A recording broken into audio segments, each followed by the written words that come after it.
This is the Denza D9, a plug-in hybrid people mover that's also available in a fully electric model.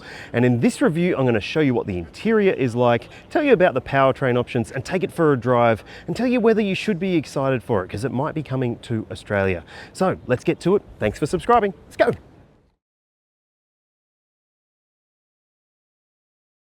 Don't know yet what this thing's going to cost and even if it's coming to Australia, but the reality is that it'll have to be competitive because the people mover segment is actually heating up, which is a bit surprising. For a long time, it's just been the Kia Carnival in the sub $80,000 price range and basically the V-Class from Mercedes above that. But there are some electric and electrified vehicles in this segment now that do seem to make a lot of sense if you are looking for something luxurious and you don't want to get a grey import Toyota. So what do you think it should cost? It could be the big determining factor here because it's going to come with heaps and heaps of standard spec screens in abundance, lovely finishings on the inside, some nice big glass roofs, decent looking wheels and a funny looking front and rear end. But what do you think about it? Have you say in the comments. The Denza D9 is a big vehicle. It's a family-friendly people mover. I'll put the dimensions on your screen now so you can see just how big it is. And yeah, 5.2 meters. It's huge. It's on a pretty long wheelbase, although it does still look a little bit peculiar in terms of the dimensions because it's got that tall body and that interesting rear end design. But you have your say in the comments. I'd love to know whether you like the look of this vehicle or not. I like it at the back. It does have a really interesting back end design and these taillights are quite cool. Now let's have a look in the boot and see if there's any space with all those seats. Now it is a big tailgate, fully electric, so that's a good thing to see. And yeah, you can see right there, there's plenty of space with the third row up. In fact, you're gonna find that there's quite a bit of usability in this vehicle. Underneath this section here though, you won't find a spare, just a tire repair kit. You do get a PowerPoint, a light, and you can adjust these seats so they can move out of your way and well, you'll have a more practical vehicle for your fam if you do that. So let me just let it happen. It's a bit slow. Now, by the magic of movie making, I've managed to fold down those seats using these electric controls on the side. It's not the most elegant way of doing things in my mind, and it's not the most elegant finish in terms of the practicality here because it's a plug-in hybrid, so it's got some battery tech that gets in the way of things being quite as good as the Kia Carnival is. And look, yes, all-wheel drive is part of that as well, of course. So it's still practical enough, but I don't know whether I'd love storing heavy things on the backs of those seats if I needed to. So yeah, let's have a look at the rest of the interior because there's some good stuff in there.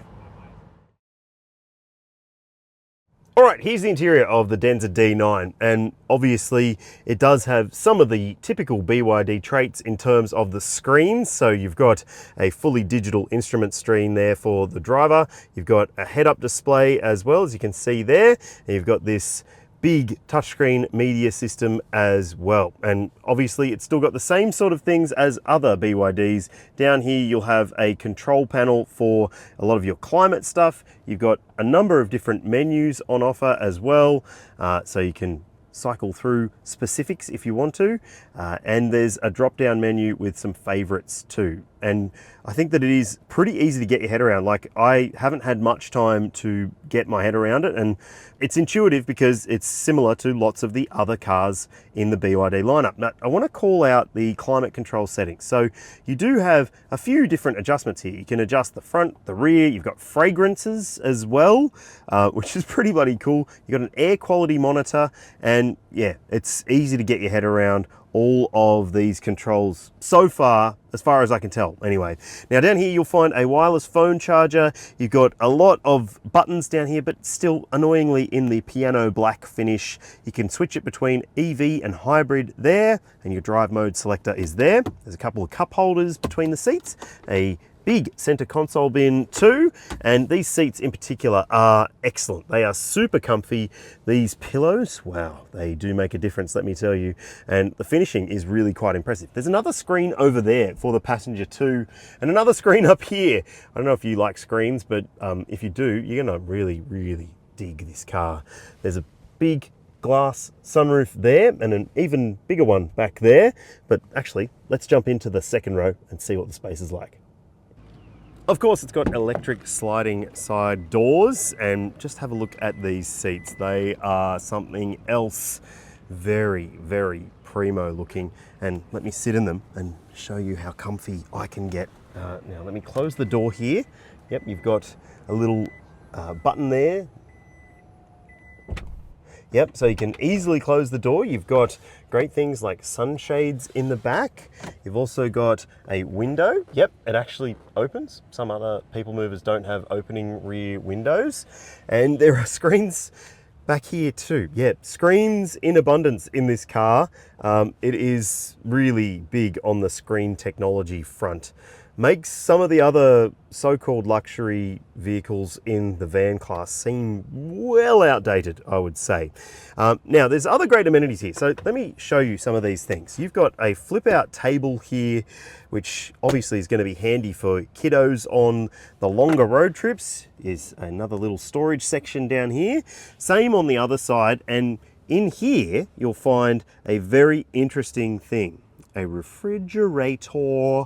Yep, you can set the temperature so you can adjust it and make sure you can keep your chockies or whatever it is cool on the longer road trips. You've got cup holders there, there's bottle holders in the doors, and these seats, like I said, they are pretty primo.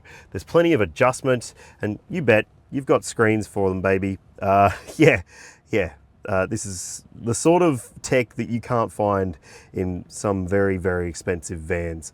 It is really quite good. And you've got some seat controls here, so I can basically lie down and get really, really comfy in the back here and have a look at the view above. Yeah, that's the big glass roof I was talking about. Now, let me show you some other things from this perspective as well. You've got some vents, you've got lights, you've got speakers, you've got more lights, you've got more vents for the very back row. And in fact, I should probably show you what it's like back there. So let me just get up. Oh, I don't really want to. This is a comfy car, people. So yeah, you can relax, obviously, but it does have a bit of a shortcoming in terms of what's on offer in terms of getting into the third row, because there's no real way, as far as I can tell, to get this seat to slide forward far enough so that I could walk in behind it. That means you've got to use the hallway. I'll use that in just a sec, but I want to show you one other thing here. You do have a wireless phone charging dock in there, so you can pop your phone in there, 50 watts. There's a USB port there too. It's just really thoughtful in a lot of ways, but maybe not the third row access way, which could be a problem because, yeah, I'm not that agile. So let me see if I can wander my way back. Oh yeah, it's got ISOFIX points in the window seats throughout. So you've got ISOFIX in this very back seat, ISOFIX in these seats, and ISOFIX there too. Plenty of top tethers, obviously. And yeah, look at this. So this is set to about where I was sitting before. My knees are just brushing it. It's not the most comfortable spot. And foot room, yeah, I can fit them underneath, but not with excessive amounts of extra space, let's say. It's not as massive as a Kia Carnival, and it doesn't feel as massive in the very back here, but you do get some great amenities, again, like these multi-pocket pockets, multi-bottle holders in the back, USB-C ports. You can move the seats if you want to as well. Yep, see, I can slide my seat forwards and backwards. I can lower the backrest and raise the backrest, as you can see there. And you've also got down there, as you'll see, heating and cooling for these back row seats. So that is pretty plush and primo. There are 3 seats back here too, and there's a flip down armrest if you aren't using that middle one. Same sort of amenities on that side. No blinds in the very back windows, but hey, this is a pretty big cabin and it feels pretty good in terms of the luxury factor.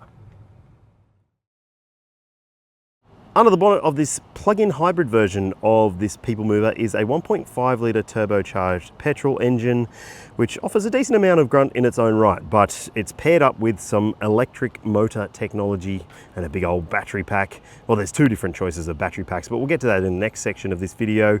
Now, it does have a huge amount of power and torque, 299 kilowatts, 681 Newton meters combined. That is a huge number, and it means that it's very, very quick, despite the fact that it is very heavy too.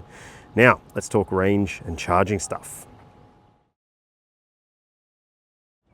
Now, as I mentioned, the Denza D9 does come with a choice of electric or plug-in hybrid. This one is the plug-in hybrid all-wheel drive version, and it's got your charging port stuff on this side. There's a choice of 2 different battery packs in this market, 20 kilowatts or so, or 40 kilowatts, and the latter offers a fair bit more range. Now, which one we get will have to be determined at a later date, but it does offer a decent amount of EV driving range for the plug-in hybrids. And if you choose the electric one, well, it's got plenty of EV range too. You'll see the CLTC claim figure for it on your screen now. And if you're wondering, your petrol filler cap is just on this side. So yeah, conventional in some ways, interesting in others, isn't it? This is the D9, a people mover, and it's a big vehicle. It's a plug-in hybrid, this particular one. There is a fully electric one, but this plug-in hybrid has a decent sized battery pack with, well, quite a bit of EV driving range on offer and heaps of power as well. It feels pretty fast. It's not maybe mind-blowingly quick, this particular one, but there is a much faster one if you need the EV. Now, I don't know which one we will get, if we get any of them, but it does still drive a lot smaller than it actually is. It feels pretty progressive in terms of the steering response, and it's also got pretty smooth handling. It doesn't necessarily feel like a handling masterclass, but it is a big people-focused van, so I'm not surprised by that. But the steering's pretty tight and the acceleration is quite good. Here we go, give it a bootful. That's much faster than a Kia Carnival, people. It's just the brake pedal feel and response you might need to get used to, because it's a little bit strange feeling underfoot. Through the cones again. Yeah, this is a natural feeling. I guess that's the descriptor that I would use here. It does have pretty enjoyable steering. It doesn't feel huge. It doesn't feel heavy, and it is really, really bloody heavy actually. So the ride is just excellent. It just coasts over bumps and lumps.